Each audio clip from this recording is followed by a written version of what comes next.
All right. Good morning, everybody. Hope you're having yourselves a fantastic start to your Monday. And should be honestly a pretty interesting trading week.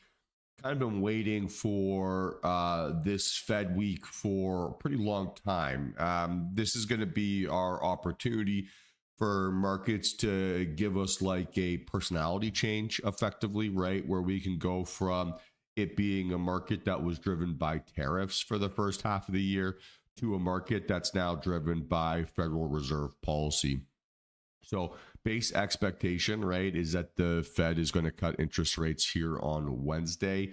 Seems like it's primed to do so. And the market is very much expecting that. If they don't, right, then that also is going to tell us something and it's going to give us a narrative to trade off of. And then if they do, right, that should potentially give us a little bit of a pathway, for some good continuation. Historically, cutting rates is pretty good for markets, pushes things to new all-time highs more often than not. But let's cross that bridge when we get to it. We've seen a lot of basically pricing in, right, of this Fed rate cut, and then now as we're creeping up to that decision, right, we're seeing a little bit of that indecision, and that's where we're getting that chop in the market. The other thing, I guess, for us to be aware of here today, right, is we've got to finish off the futures roll. So that's going to be today and tomorrow, and not necessarily expecting either one of those opportunities to be like super aggressive trading days historically, right? What's challenging about trading the roll is you end up getting a lot of big volume that isn't necessarily indicative of trending price action or breakout markets. People are just forced to buy or sell positions to basically be flat going into expiration day or to basically maintain their current holding. So that does create an environment that's a little bit harder to trust, especially because it seems like it's a little bit of a late roll. And what I mean by that, so if we were to go to the daily, right, you can see the various tickers. So we go ESU, right, and that'll be one of the futures. So we want to look for the September. And we look at this from a daily perspective, right? Friday's volume is still larger than what we saw there on the December contract, right? Which is ESZ. So still about 2 times bigger volume, right, than what we're seeing. And that's going to complicate things here a little bit. I would imagine, right, that today becomes the day where we see volume transition over. And then tomorrow we'll probably just trade the December contract and then kind of be back to normal, right, for the rest of the week. So from those elements, right, it is going to be a little bit interesting, right? You can see on ES1 right now, the price is 6609 on the December contract, right? It's, good Lord, 666. So there is a spread between the two contracts, right? We're waiting for that spread to basically change. And that's what we're looking for here. So we got to be a little bit patient with how we're going to trade here this week.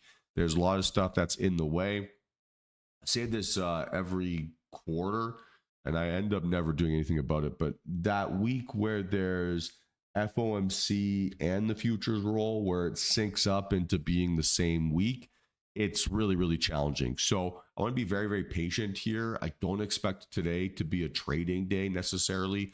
And yeah, we're going to have to be very cautious basically until we get that narrative resolved. And then hopefully once we do, we should have ourselves a pretty interesting market to trade. But to a certain extent, today is kind of like about delaying gratification and not trading suboptimal markets or just conditions, right, where you're not necessarily expected to win. If I do get a trade here today, I'm going to be trading it with micros, not minis. So to add another layer here, I would trade that with MES, right, not ES. Same thing with NQ. I would trade MNQ what that'll do is it'll cut my volatility by about 75%, right, per contract. And that should make things a little bit slower, right? Ideally, if we are going to get any tradable action. The other element here to mention is I spent the weekend kind of studying trades, especially the last month or so, and just like little things that have really been sticking out. And for me, I'm getting the direction right more often than not. I'm getting my stop loss location wrong more often than I should. So I have kind of an idea of how I need to adapt that or adjust that, but I almost want to see that play out kind of in front of my eyes effectively before I do. What this has been is like a fake out market, so fake out and go. And I need to see basically a failure post confirmation prior to wanting to be aggressive. So we'll talk about that a little bit as setups are coming together or as things are coming down. But I think just taking a day or two to slow down, see things, get kind of positioned again here this morning should be a relatively positive start, and realistically not expecting it to be a very high probability trading environment today anyway. So can be more patient and cautious, and then hopefully markets will kind of rebound and rock and roll from there. So with that being said, pretty long pre-market rant here. Let's get after it here. Nothing too crazy this morning. Tomorrow is a big one, and then Wednesday, obviously the massive one. So let's start mapping things out here, and let's go from there. Friday, right?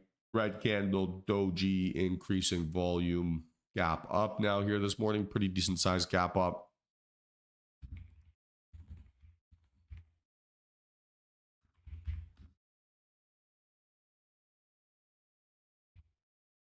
Okay. Say futures roll. And then we're at all-time highs here, 66.10. We'll go 66.20 and beyond.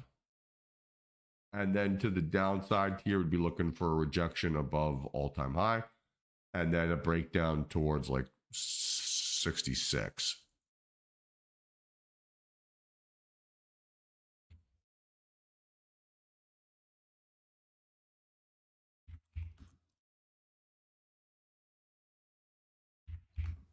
Cool. Okay, NQ. Green candle, decreasing volume. Gap up, so same thing. We're at 24.2 here pre-markets. We're looking at a 24.3 and then beyond.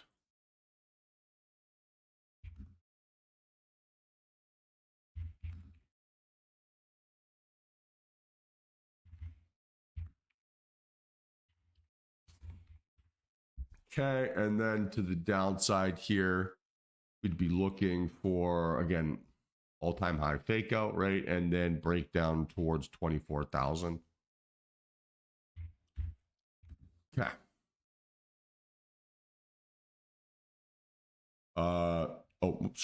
Downside. Yeah, fine. Okay, CL, green candle, pretty weak, pathetic candle, increasing volume gap up. So we'll call this a weak 3 for 3. Not like, if we look at this, right, doesn't look like trending price action here yet. Kind of just looks like it's stuck right inside that range a little bit. So you almost want to see a breakout above 64 or under 61.50.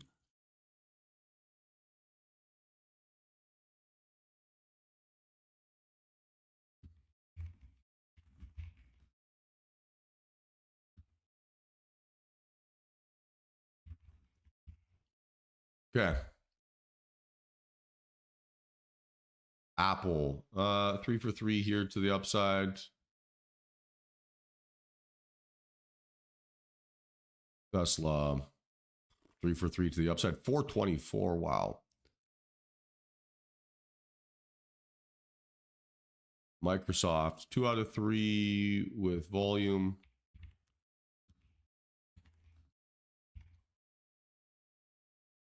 Amazon, 2 out of 3 with volume to the downside.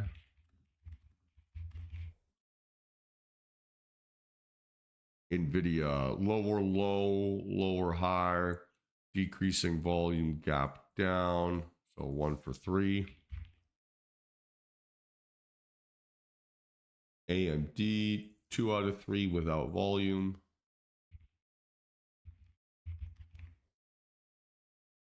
Meta, 2 out of 3 to the upside with volume, not outlier though. Increasing, but like barely. Netflix,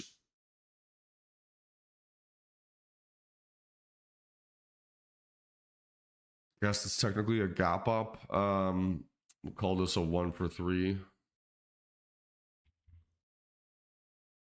Google, 2 out of 3 without. And then the old Vixaruni, 14.93. So again, not a huge amount of implied volatility here this AM. Yeah, my max risk here, Eric, wouldn't be $500, right? I would probably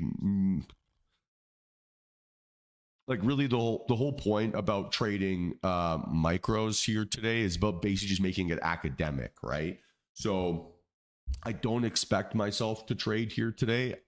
Full disclosure here, team, right? I don't expect to trade during the futures roll.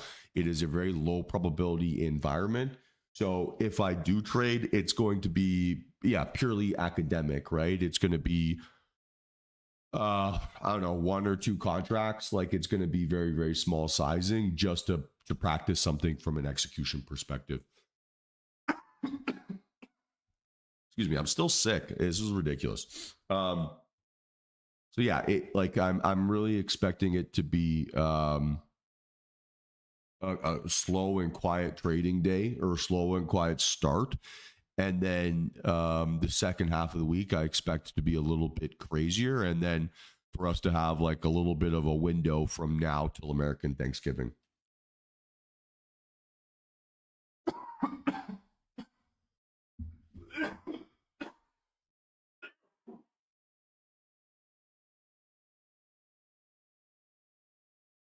Sorry about that. Any other questions here?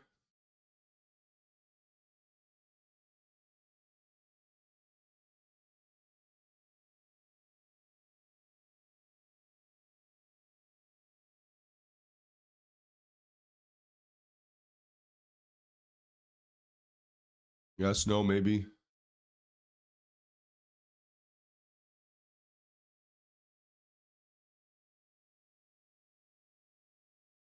All right, beautiful. So market should open in 2 seconds here.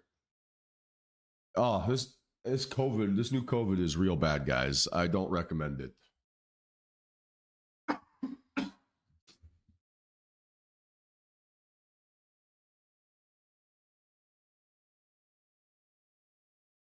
No, we're still going to be trading ES and NQ and CL. We're still going to be trading all the same stuff.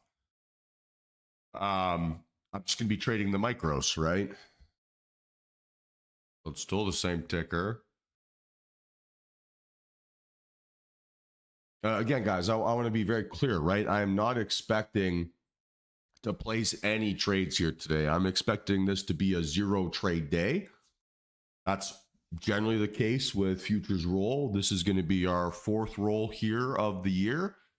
I have not placed a trade within 2 days of the futures roll for any of those scenarios. So I would not expect that to be different here today. I want that to be very, very clear, right?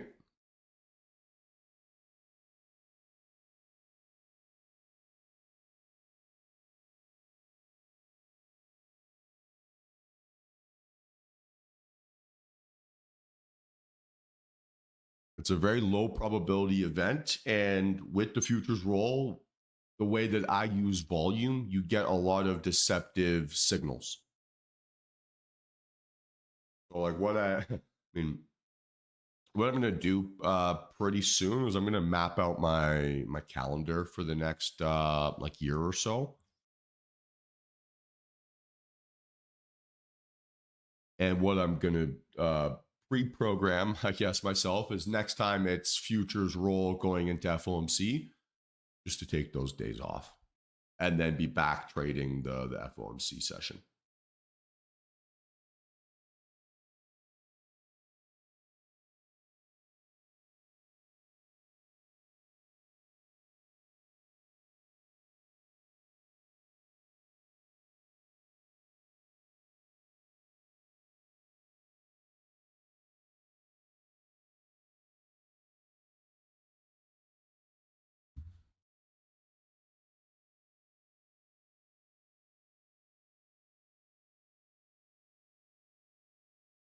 Thank you, Michael. Yeah, Forex Factory.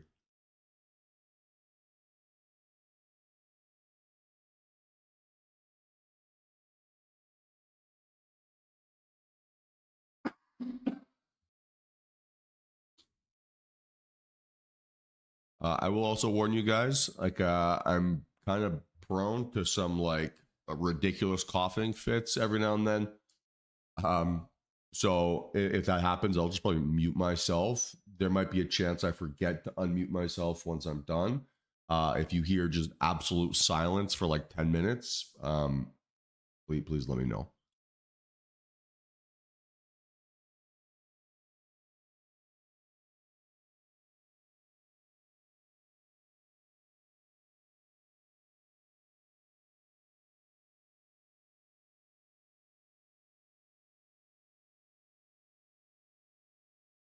Very small range on CL. It met on NQ and ES. Better on ES, actually.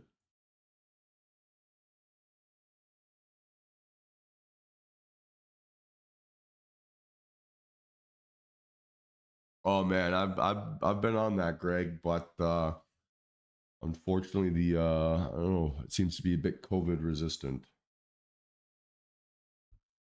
I was talking to my sister yesterday, and she's sick too, and she's saying the same thing where she's like, "This is the sickest I've been in 10 years."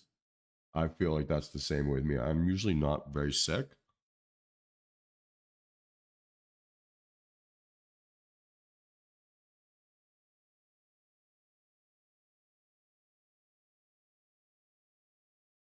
Yeah, for sure. And I've been doing a lot of sauna and stuff like that too.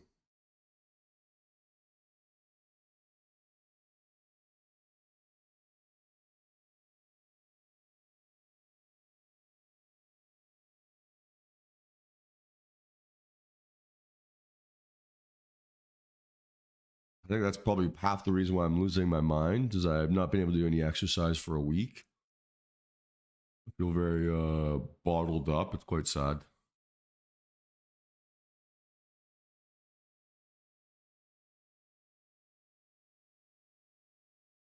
Good absorption here so far.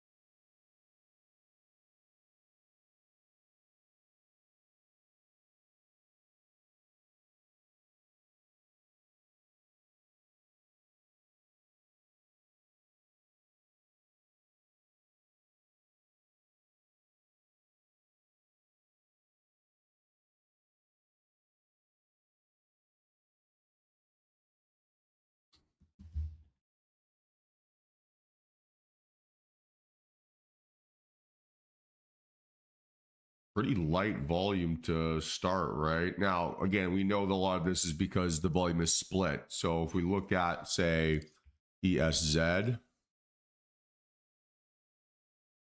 right? We're going to see kind of half that volume there and then half that volume in ESU if it ever decides to load. And so that's going to be why ES1 is split, right? ES1 is still going to be the September contract. It becomes the forward contract after tomorrow's close.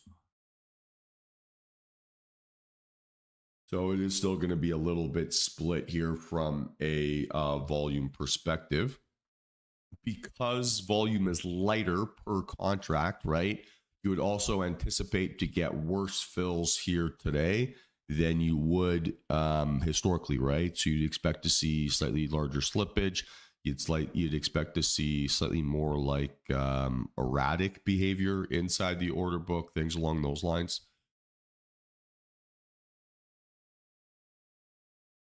And again, just keeping an eye out here on this spread.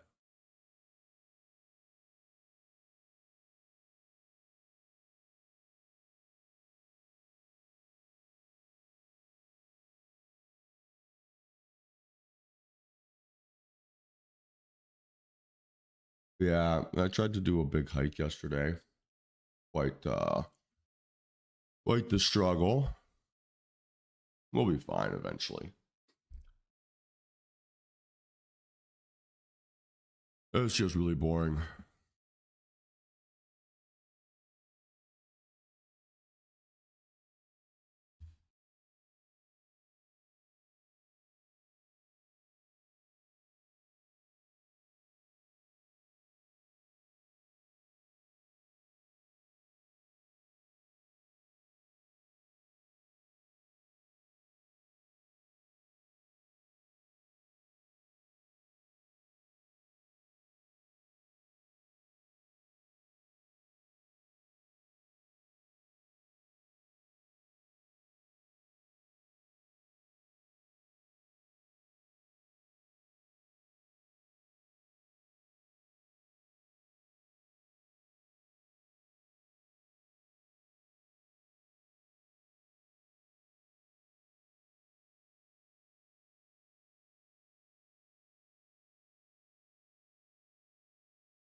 Okay, there's your potential little breakout on NQ.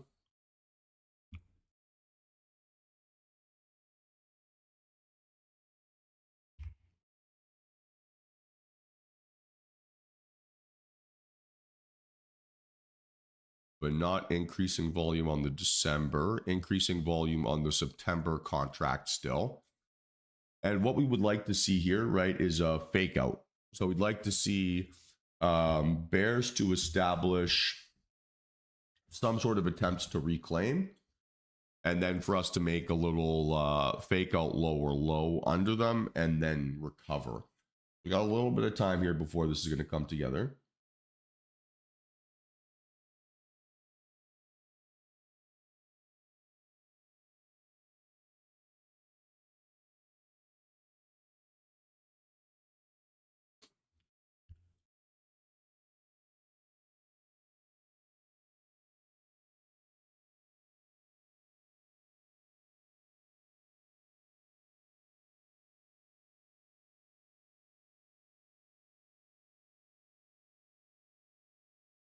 We're going to want to see basically a fake out under this, right?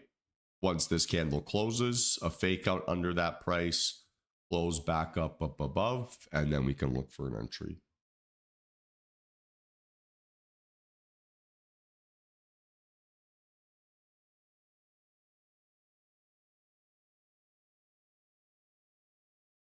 Check here, guys.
Okay, so far so expected, right?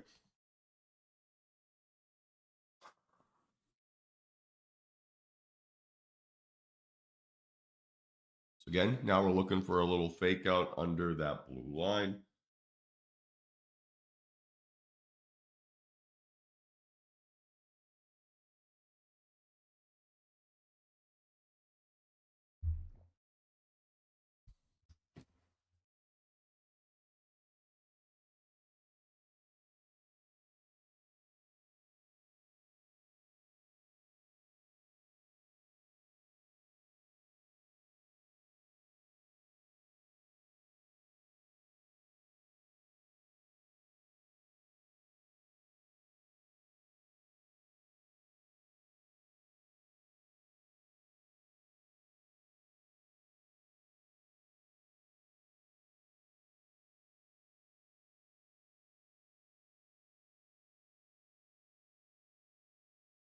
Okay, let's see if we can get that fake out happen here.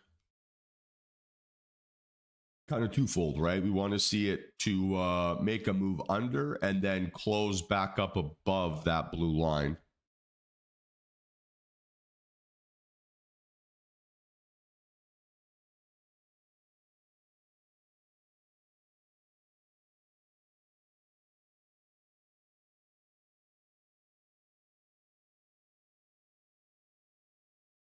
Okay, there's that fake out.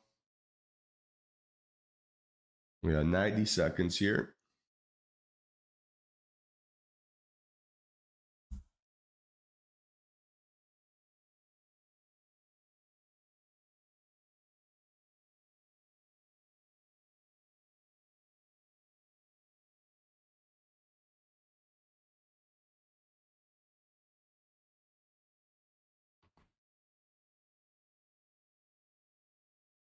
It looks a lot more like a rejection on ES.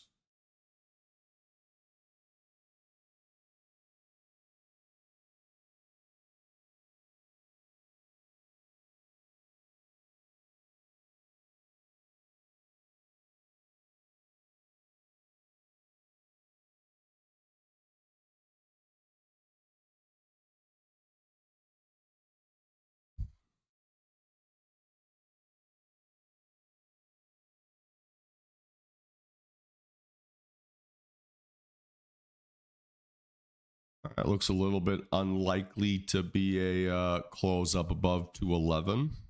So good decision here.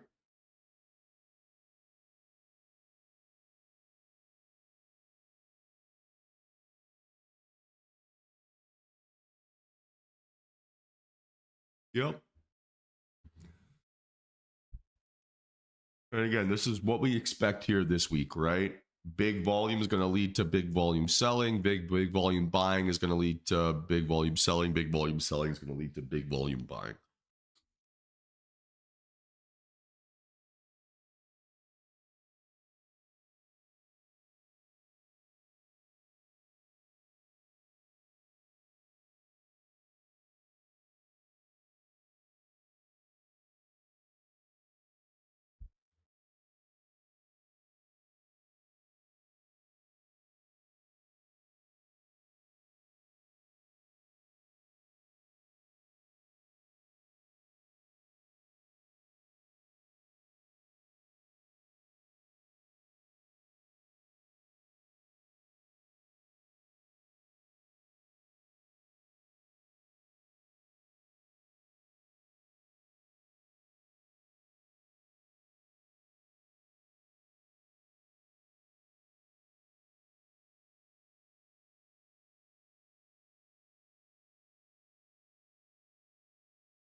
Yeah, slow start for sure.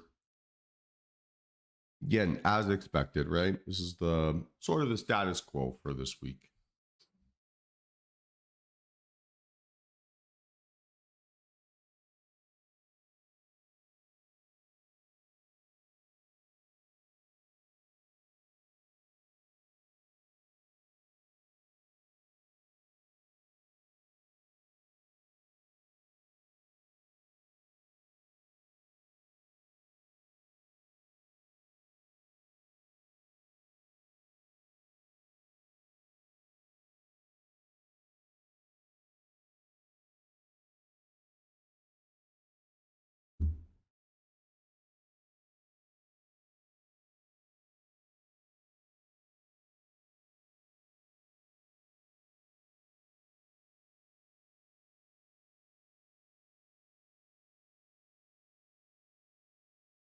Cool.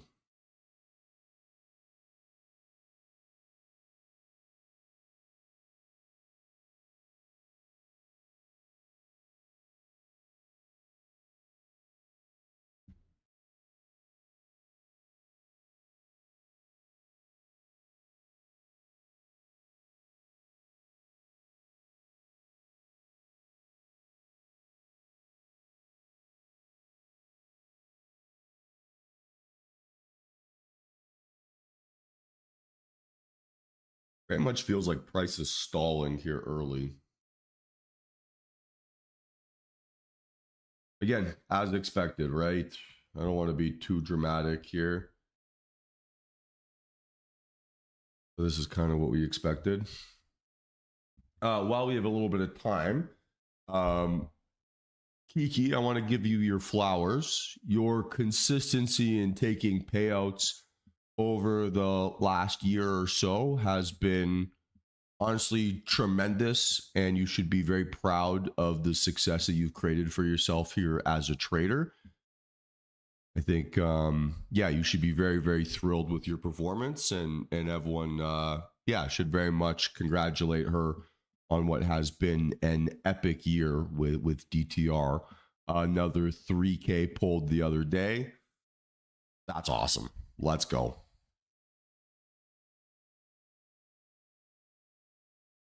I would say a very good example of how learning how to survive teaches you how to thrive.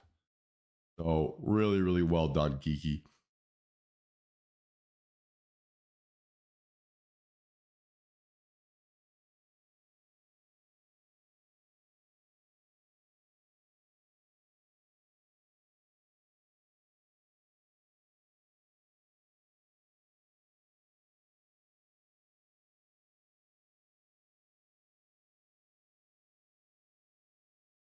It's kind of like one candle up, one candle down, one candle up, one candle down.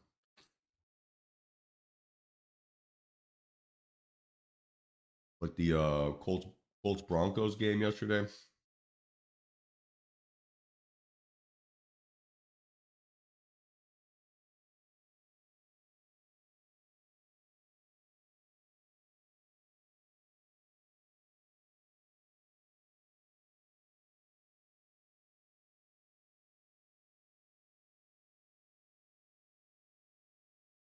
Again, can't really call this the fake out. I want it to more look like I don't know, like this, right? Something like that.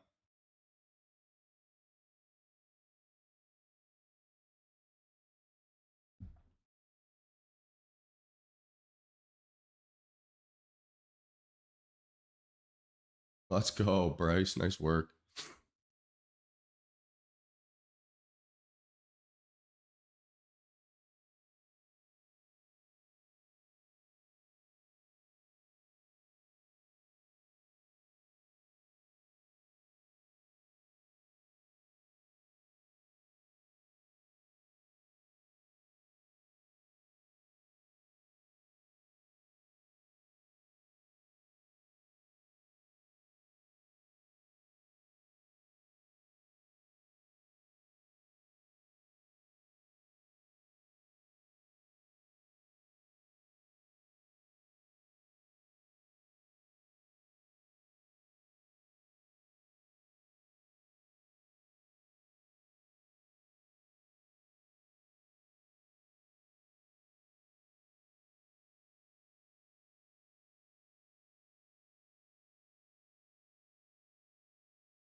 Interesting.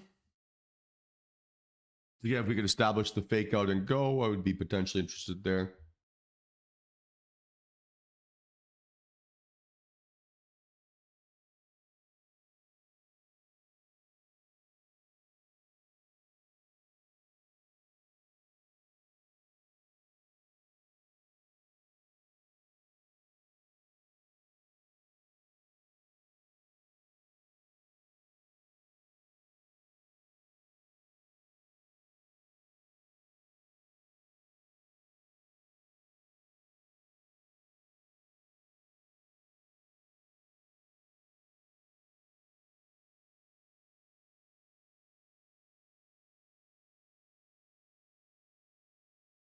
One sec, guys. Be right back.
All right, sorry, I'm back.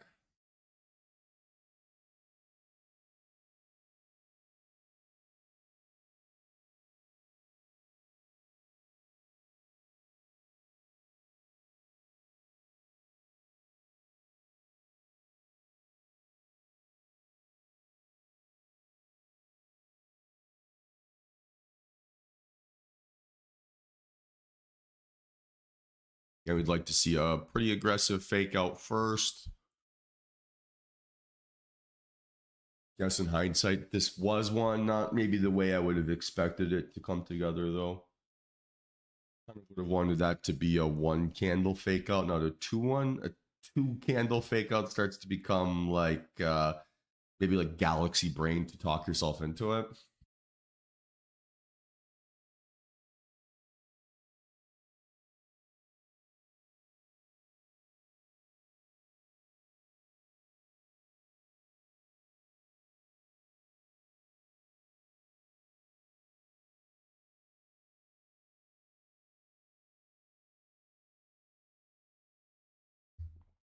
Cool.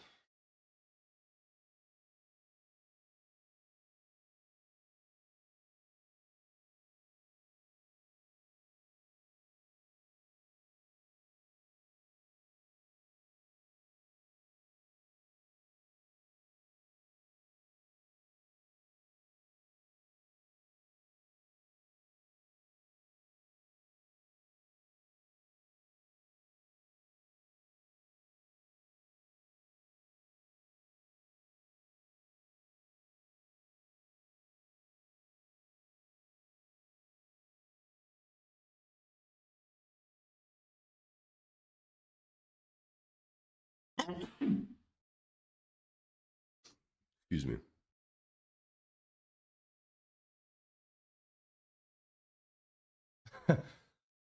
Yeah, this is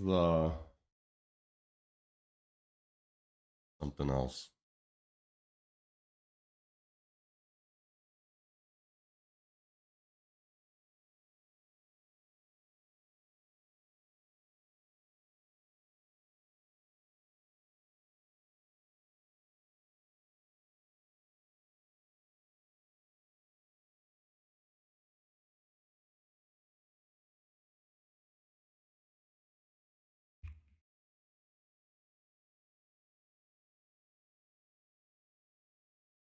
Yeah, the I guess maybe the annoying thing as well here is the difference in the volume profiles between contracts, right? Now you're still going to see a little bit of a spread, right? It's about 250 point spread on NQ, about still 60 points on ES.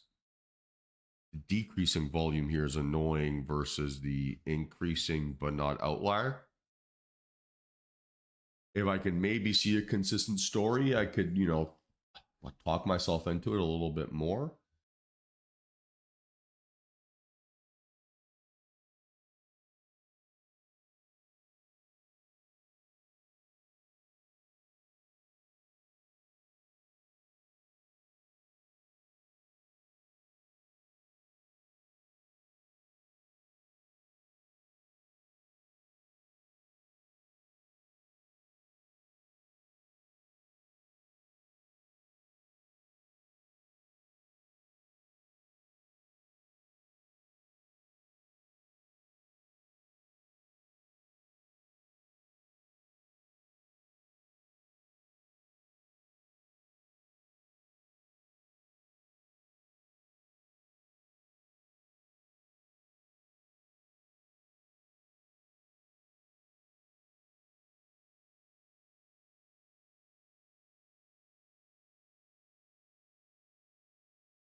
Maybe crude could be tradable.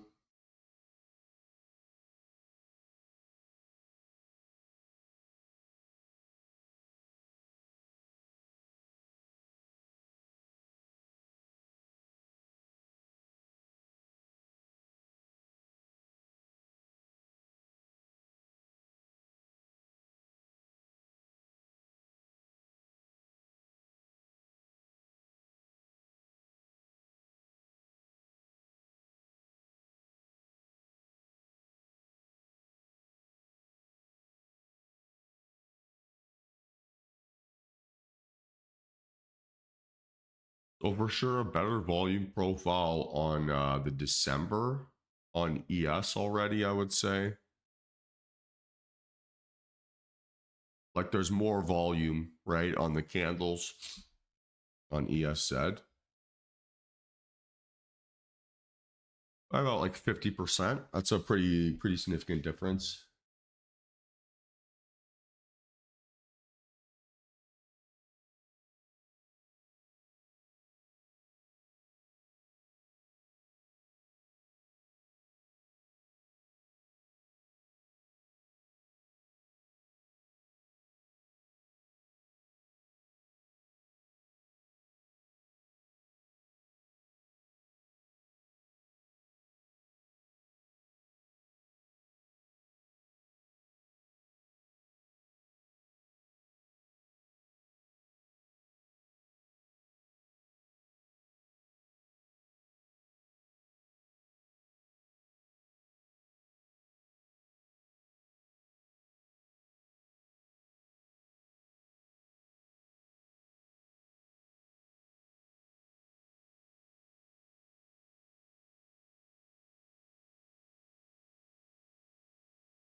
Oops.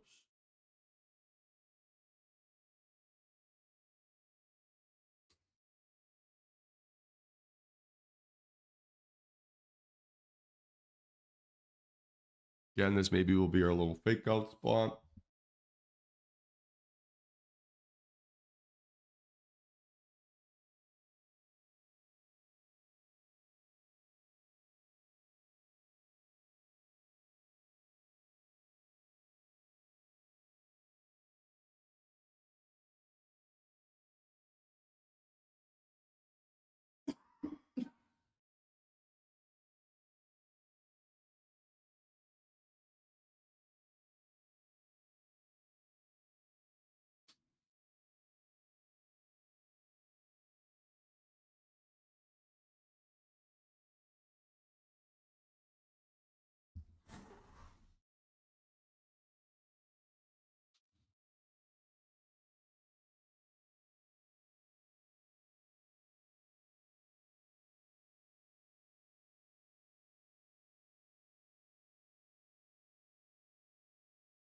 I like the fake out low, 250-ish.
Suspiciously light.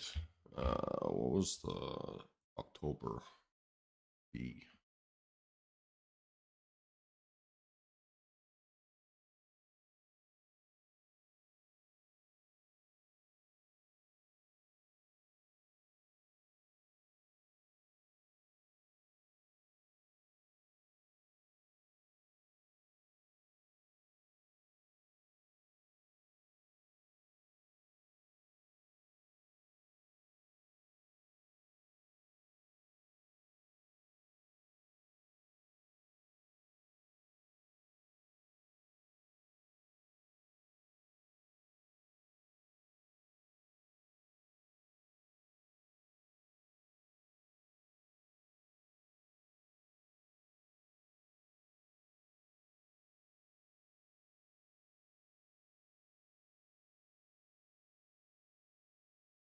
Okay, didn't do the fake out on the 3. On the 5, we don't have the same signal, right? No increasing outlier.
Yeah, it's not too much going on here yet, team, unfortunately.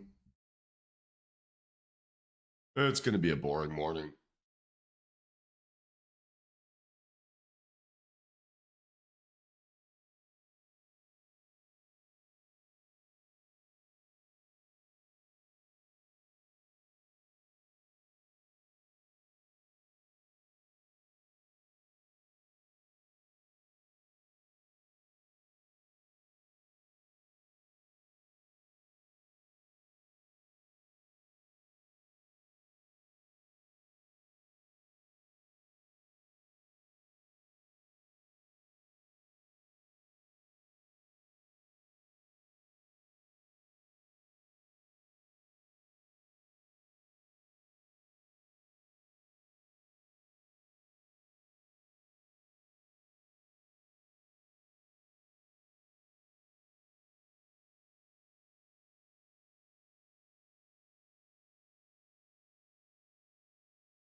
Hey, good of you to join us, Kiki.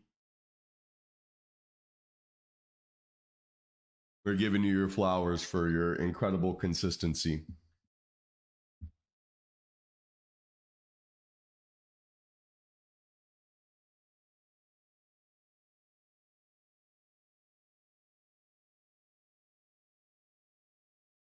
Let's go. Nice work.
Oh, wrong time.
Yeah, I was looking a little bit at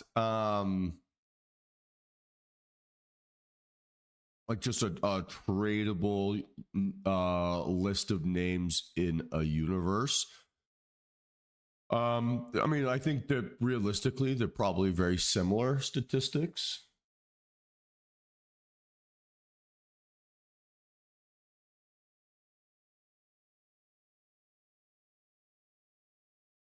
Yeah, I haven't spent too much time. I'm generally kind of a believer in better versus new. So I'd rather do something better than find something new. I think it oftentimes can be a little bit of a distraction. Um, that being said, I think that there's probably like a little bit of a middle ground there where finding the names that are in the highest probability or like are in trending conditions instead of dealing with like uh indecisive range bound stuff. I think that would be probably the bigger benefit, right? So it's more like um each individual name is going to be pretty similar, I would think. You know, maybe a couple points here or there difference, but the bigger difference would be in having kind of like the kind of get a chase like the hot move or whatever you want to call it. That would be probably where the value is, where you can almost like um go alternative asset class your way out of indecision.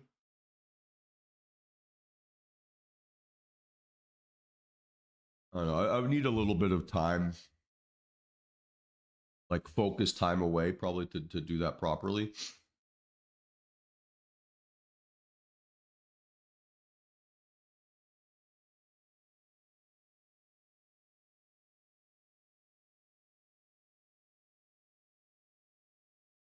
I don't know. Maybe one day we'll all get a payout just trading soybean oil or something like that.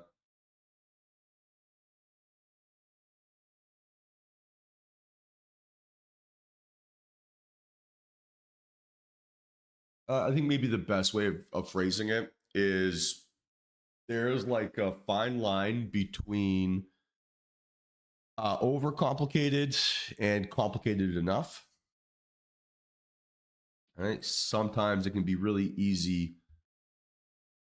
Always think that there's something better out there, and you overcomplicate it and you end up missing what you need.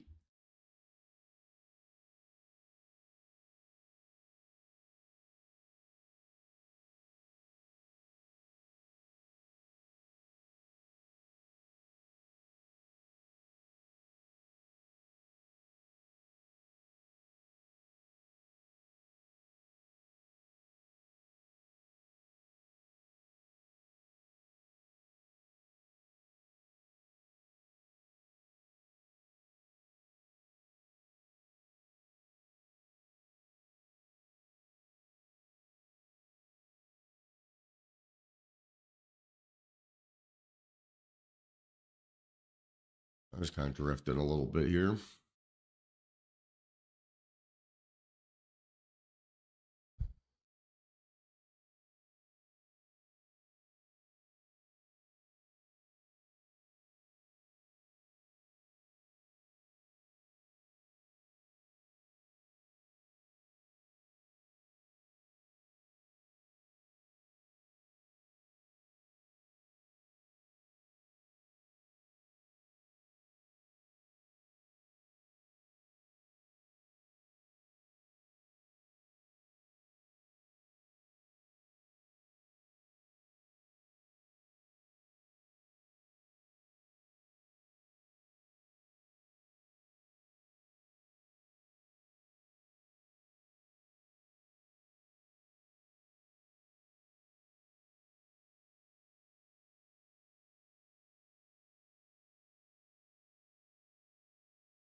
very, very controlled volume here now.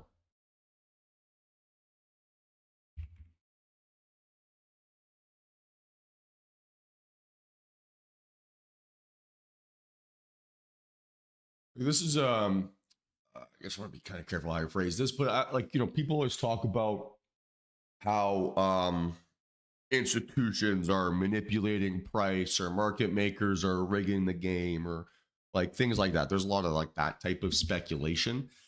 I would very aggressively disagree with those sentiments. I don't think that that really happens, or there's too many other participants for one to rig price action.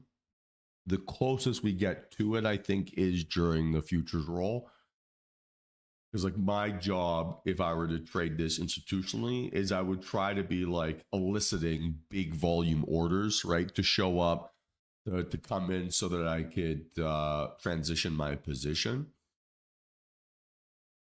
Really, the only time I think I ever saw anything like akin to the manipulation, or the only time that it would potentially work.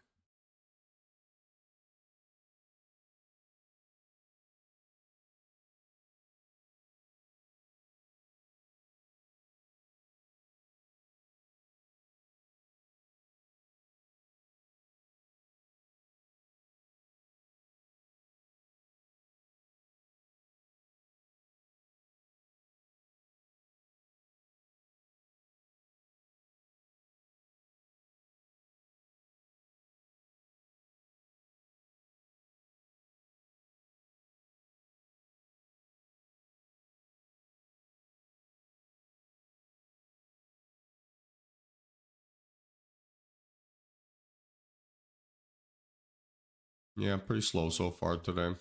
Almost the whole move happened overnight.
The leading names also look a bit stalled out.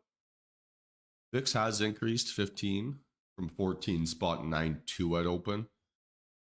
That's not exactly a huge change, to be honest.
Okay, maybe a chance here. Again, we'd like to see a fake out.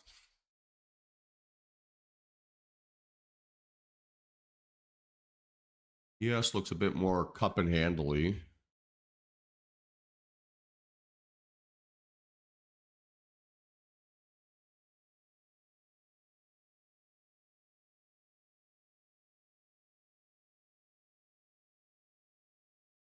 There's outlier. Now we would like to see a fake out, right? Bearish fake out. Oh, we still got time here. Lots of time.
Still got to wait here.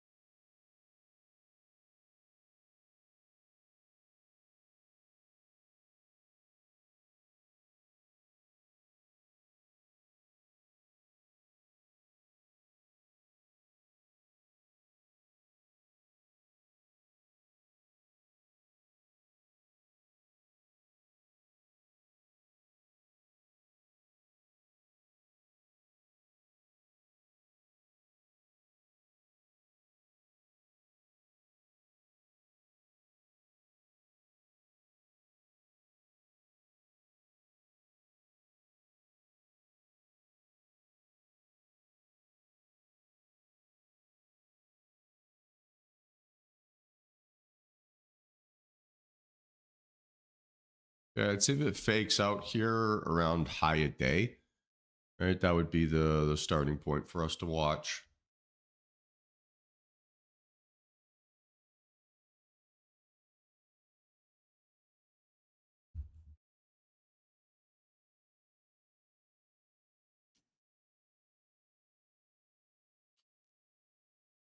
Feels a little bit like time is moving in slow motion here. There's the rejection. Again, maybe the fake out could happen again. See how it instantly happened at that candle open? You gotta be very paranoid.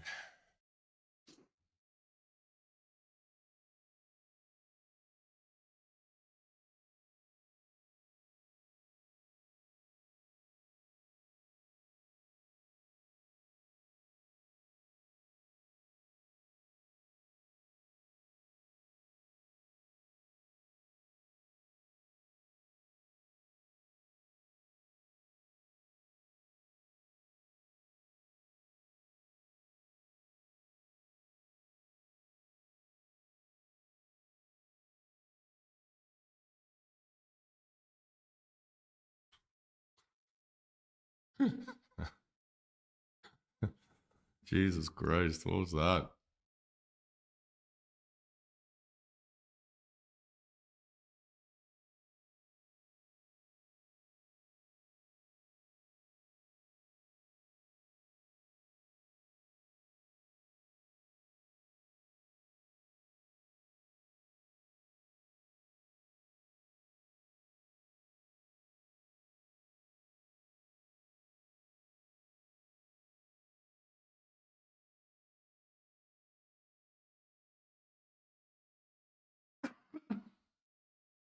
Excuse me.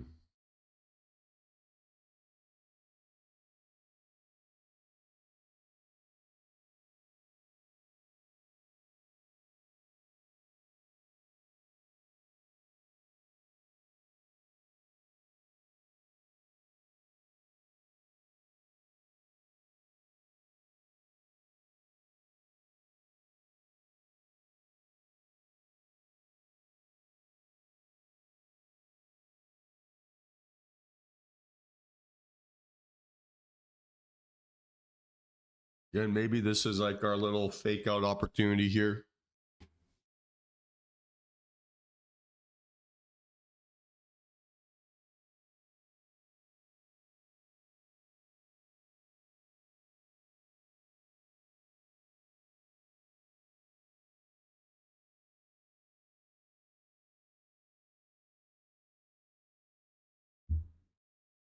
Fifteen seconds. Maybe the concerning part here, the volume on this.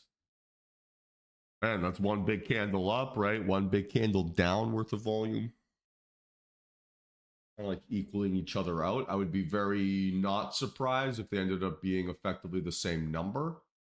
2.59 versus 2.59.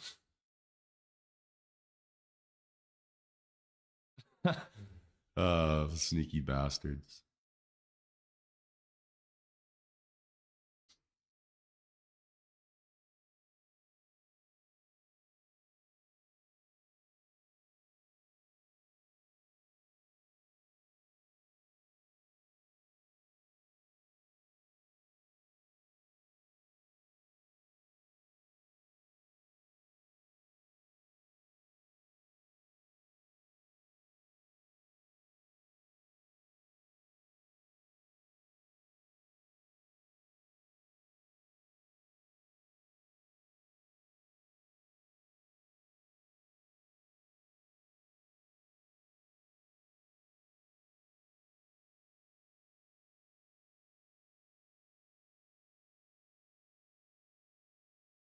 The setup would be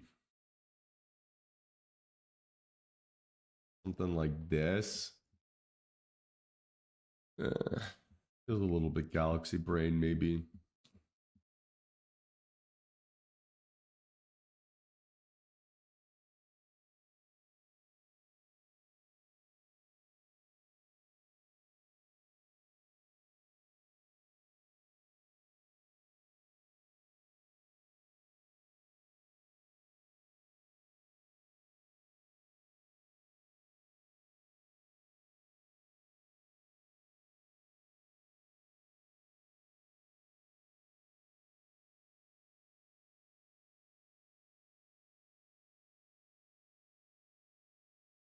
Okay, well, definitely no.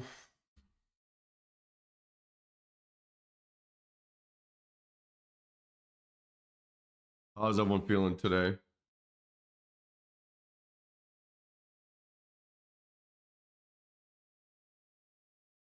Yeah, everyone okay? Not falling asleep here yet.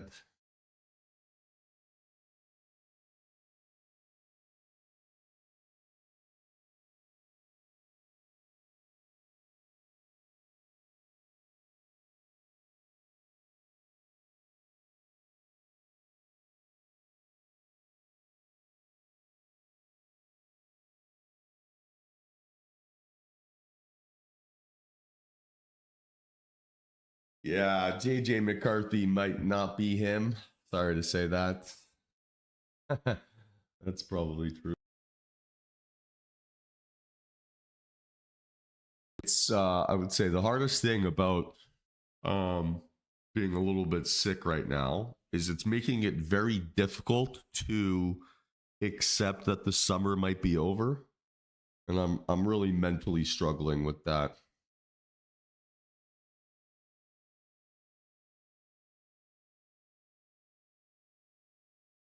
No, they're not. But he just looks like a frazzled rookie, right? He just looks like game's too fast for him right now.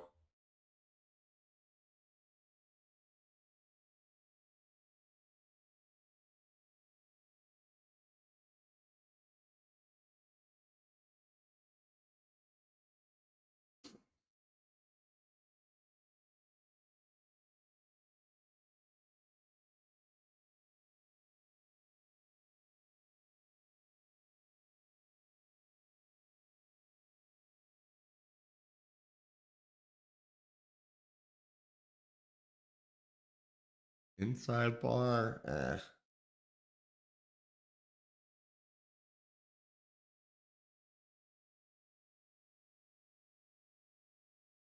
Excuse me, team. One sec.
Yeah, so good question, Brian.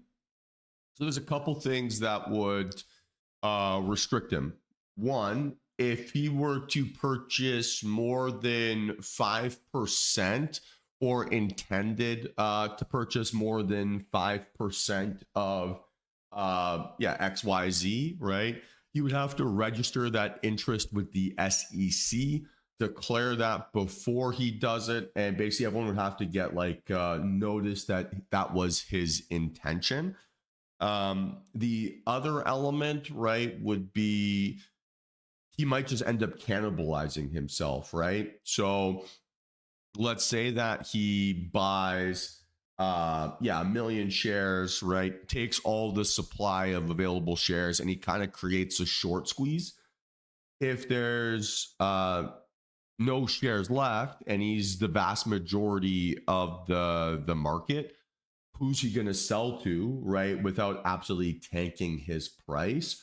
Or who would purchase, right, at those highs when he's basically desperate to sell? So one of the big things is, yes, like theoretically he could probably squeeze it to that price, but the amount of liquidity that would be required to do that would effectively ensure that he would not be able to sell for a profit, or that price discovery once he's eaten up all the shares would effectively refuse to be efficient. So it would be very, very unlikely. What we noticed, or what I shouldn't say we, this was a rule before I started working there, but at the fund I worked at, we weren't allowed to ever be more than 5% of market volume at any given time. So if let's say 100 shares of Apple were traded, I would, in like a 5-minute span, I would only allowed to be 5 of those shares. And the reason why we had that rule is for that exact reason, where if there was like some sort of black swan event, if we weren't able to liquidate our position, and we had to exceed 5% of market volume, we would get such tremendous slippage that our P&L would be effectively meaningless, or would be like impossible to execute. So just like supply and demand theory would really remove that potential. Yeah, Nick, I gotta say the Packers are the only team that's like really scaring me so far this year. They look pretty good.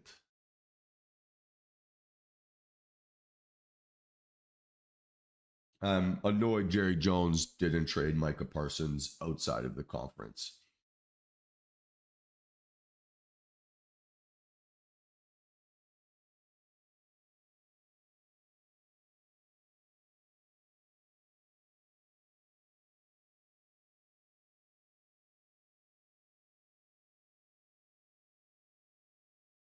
That was an incredible game. Brandon Aubrey's insane.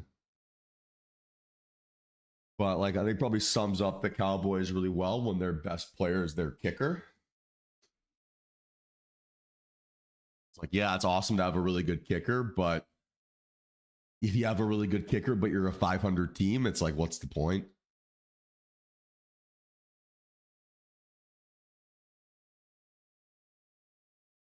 Just one last thing, Brian, as well, right? If Warren Buffett was doing that, he'd get sued by the SEC for price manipulation or insider trading or whatever charge they'd want to come up with.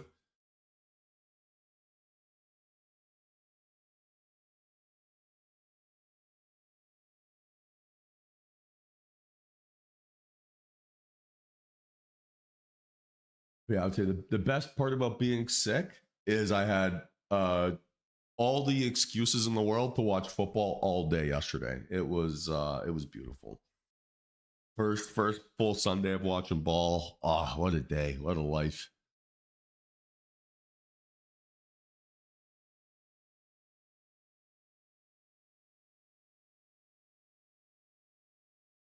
Oh, you absolutely watched an ass kicking. That's awesome. The Bears look pathetic. Sorry for any Chicago sports fans here, but your team is pathetic.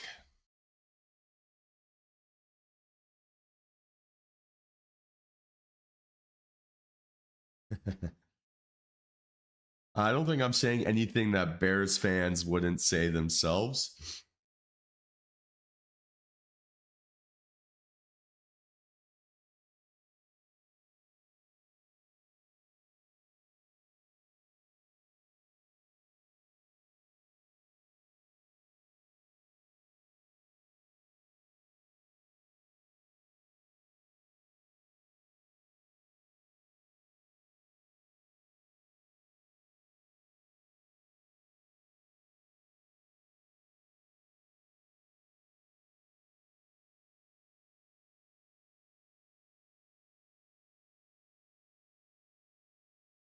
It's a messy situation. Very, very messy.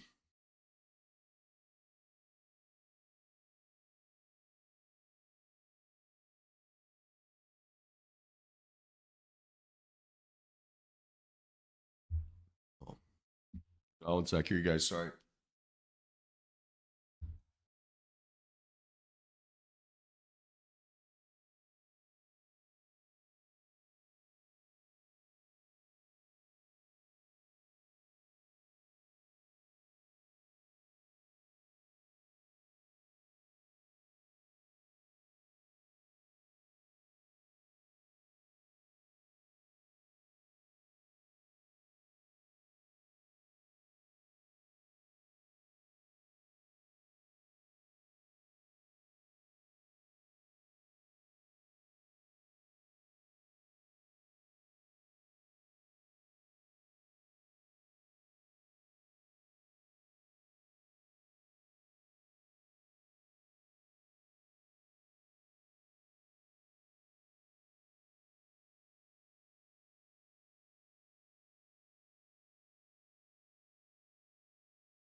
Isn't that in like Arlington Heights or something?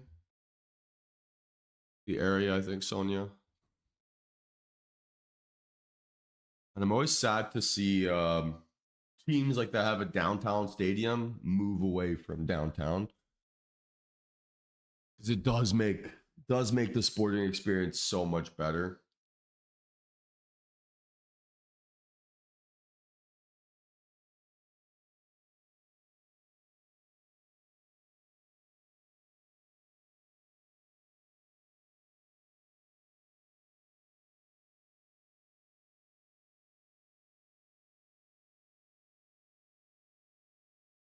Yeah, I mean, I've heard some interesting things about Chicago.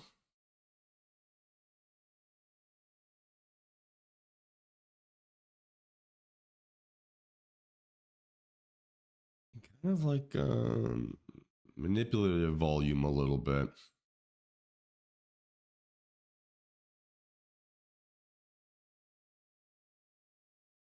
Yeah, nothing worse than that.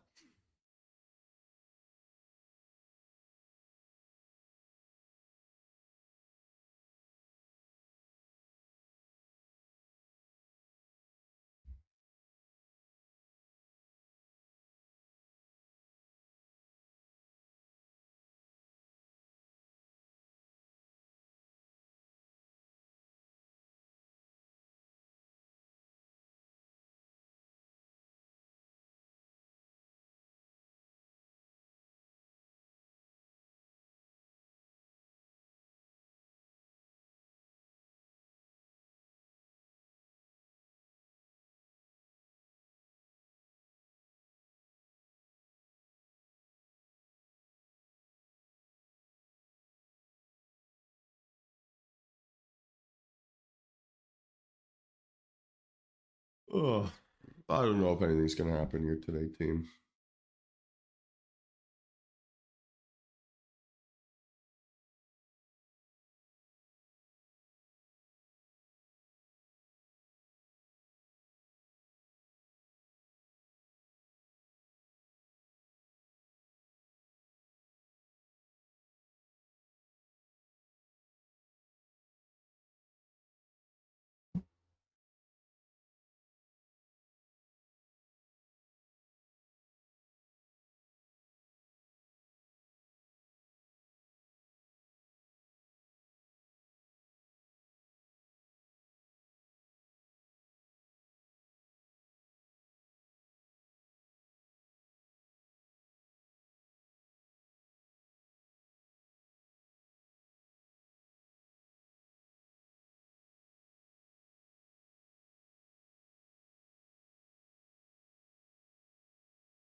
Um, so it's more about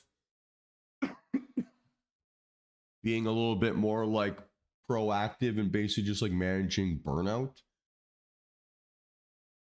That's really all it is. So like there's times of the year I know I'm not going to get a trade, right? Like days like today, right? I know I'm probably not going to get a trade. Realistically, I probably could just like, take the day off and just go kind of enjoy myself a little bit. Um and so yeah, just like being a little bit different there. I'm also like at a point in my life where all my friends are getting married and having bachelor parties and all that kind of stuff, and I have all that information a long time in advance, and so it's better to not surprise people when I've got trips coming up or weddings I got to go to or stuff like that. So um yeah, we'll make sure everyone has the information they need.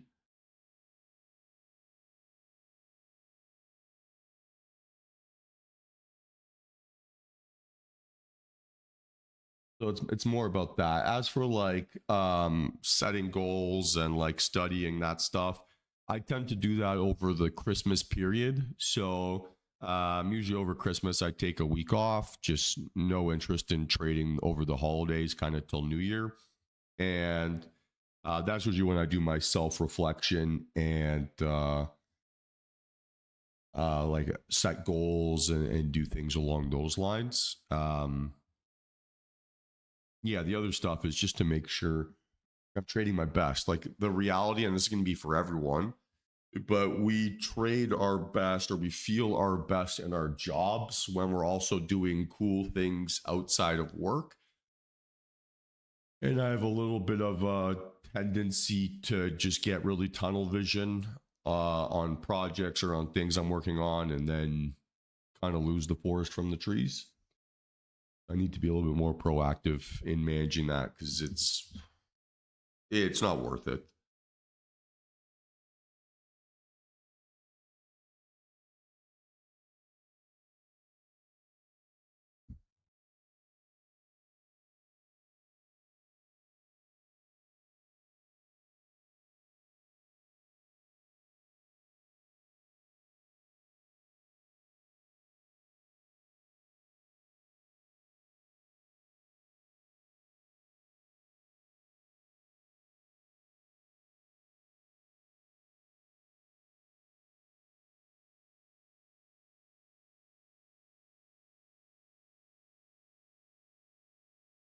I say this all the time, right? But like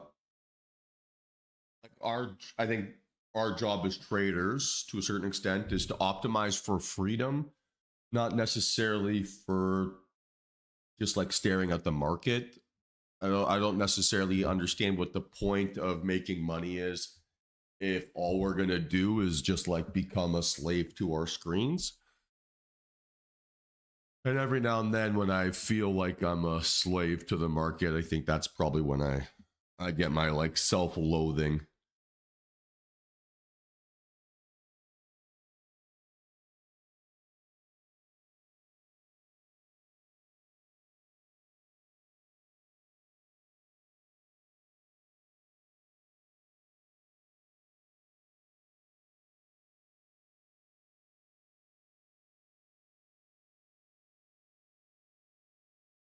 I mean, Ricky's the best.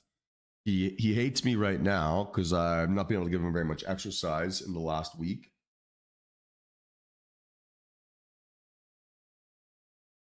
So he's not too happy with the amount of cuddles he has to do instead of walks and exercise, but he's a good boy.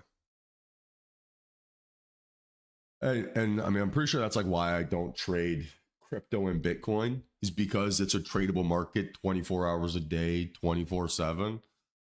I think I'd probably go like off the cuckoo's nest if I was trading that product.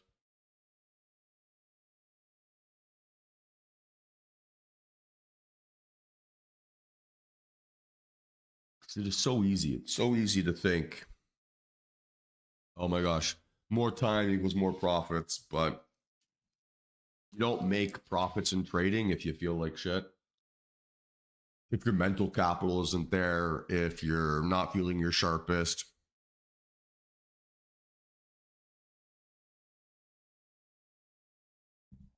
So it's really important to manage that.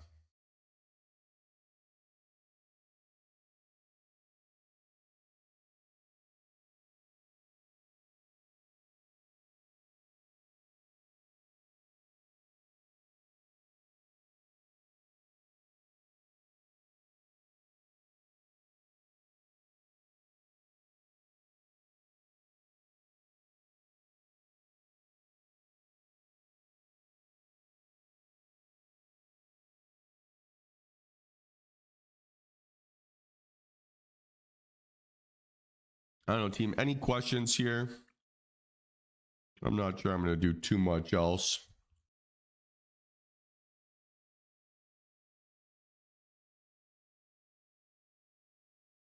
Uh,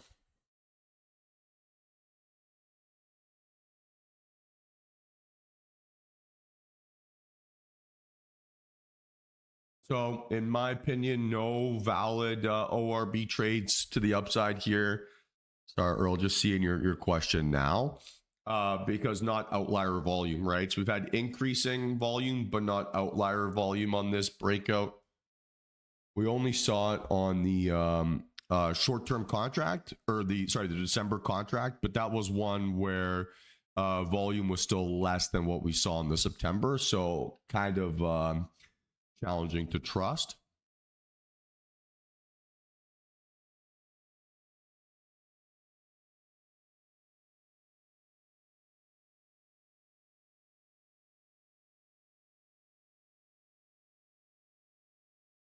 So like as of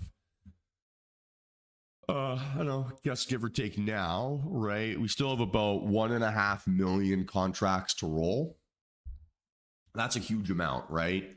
So although like the daily volume profile here is still really good, and this is on ES, not NQ, we've still got to go another 1.5 1.2 million contracts, right, before we're particularly tradable, right? So we got a lot of work to do. It's also why it makes it really hard to trust these volume profiles, because those 1.5 million contracts aren't going to be starting new positions, they're going to be continuing old positions.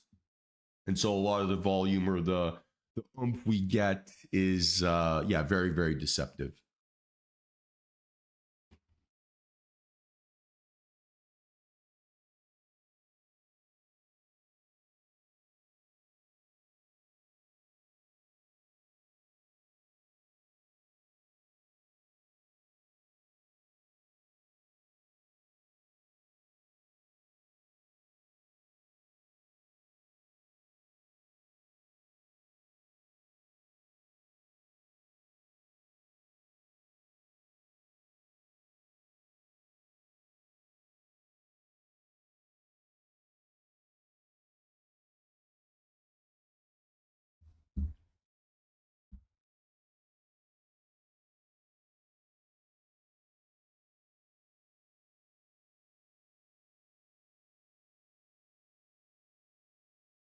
All right, team. So final call for questions here. Final call for questions.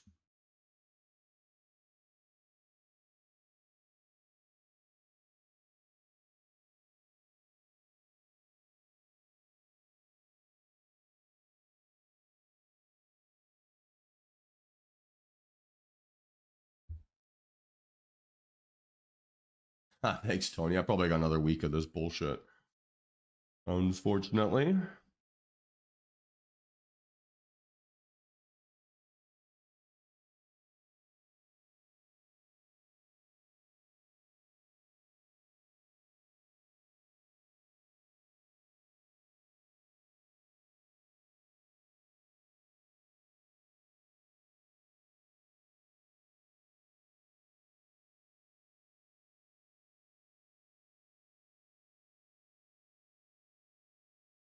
All right, team. So same deal like always, right? If you have any questions, hit me up outside the market hours. I will do my best to get back to you as soon as I can. Otherwise, I got a bunch of one-on-ones with you guys today, so we'll catch up then.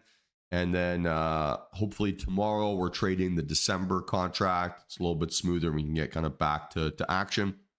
But it's going to be, I think, a weird week up until FOMC in general. So no desire to rush or force or do anything, right? It's a new week, new day. We don't need to trade with any baggage or anything along those lines. So let's be deliberate. Let's wait for things to be perfect. And then hopefully the market will reward us as personalities change here. So have yourselves a great day, team. And I'll catch up with a few of you later. Otherwise, I'll see you tomorrow. Peace.